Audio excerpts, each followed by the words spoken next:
রোজার ফজিলত। قال النبي صلى الله عليه وسلم كل عمل ابن آدم له إلا الصيام فإنه لي وأنا أجزي به। রোজা ছাড়া সমস্ত আমলের প্রতিদান আল্লাহ তাআলা কিন্তু নিজ হাতে দিবে এমন ঘোষণা আসে নাই। শুধুমাত্র রমজানের রোজার ক্ষেত্রে এই ঘোষণাটা আসছে, রোজার প্রতিদান আল্লাহ তাআলা বান্দাকে নিজ হাতে দিবে। তাহলে অনেক বড় একটা কি ফজিলত এটা। 2 নাম্বার, রাসূল করিম সাল্লাল্লাহু আলাইহি ওয়াসাল্লাম ইরশাদ করেন, জান্নাতের মধ্যে একটা দরজা আছে, সেই দরজার নাম হলো রাইয়ান। সেই দরজার নাম কি? রাইয়ান। এই রাইয়ান দরজাটা প্রস্তুত করা হয়েছে শুধুমাত্র রোজাদারদের জন্য। শুধুমাত্র কাদের জন্য?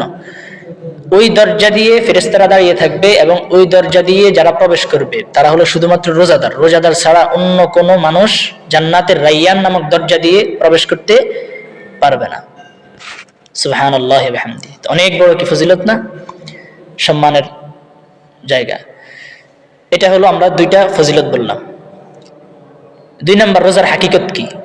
রোজার হাকিকত, রোজার 1 নাম্বার হাকিকত হলো যে ইয়া আইয়ুহাল্লাযীনা আমানু কুতিবা আলাইকুমুস সিয়ামু কামা কুতিবা আলাল্লাযীনা মিন ক্বাবলিকুম লাআল্লাকুম তাত্তাকুন।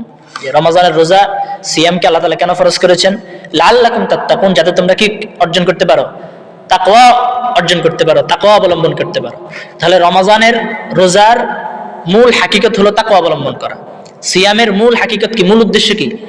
তাকওয়া অবলম্বন করা। সুতরাং কোন রোজাদার যদি রোজা রাখলো কিন্তু তাকওয়া অবলম্বন করতে পারলো না, তার রোজা কি পূর্ণতা পেল না, তার রোজা কখনো কি পাবে না? পূর্ণতা পাবে না। তাহলে 1 নাম্বার হাকিকত হলো, মূল উদ্দেশ্য হলো রমজানের রোজা সিয়ামের মূল উদ্দেশ্য হলো বান্দা যেন মুত্তাকি হয়ে যায়, তাকওয়া অবলম্বন করতে পারে। এজন্য আল্লাহ তাআলা বান্দাকে কি দিছে? রমজান নামের রোজা নামক কি দিছে? নিয়ামত দিছে।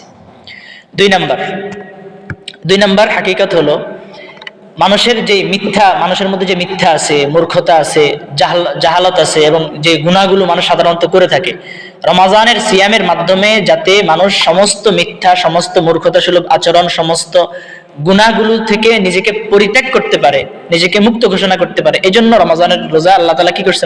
বান্দার উপর ফরজ করেছে।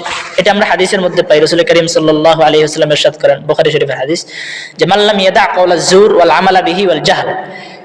যে ব্যক্তি রমজান পেল কিন্তু সে মিথ্যা, মূর্খতা সুলভ আচরণ এবং গুনাহ পরিত্যাগ করলো না, আল্লাহ রাসূল বলেন ফালাইসা লিল্লাহি হাজা ফি আইয়াদা তাআমাহু ওয়া শারাবা। তাহলে সে রমজানের সময়, রোজার সময় রোজা রেখে পানাহার পরিত্যাগ করাতে আল্লাহর কোনো প্রয়োজন নেই।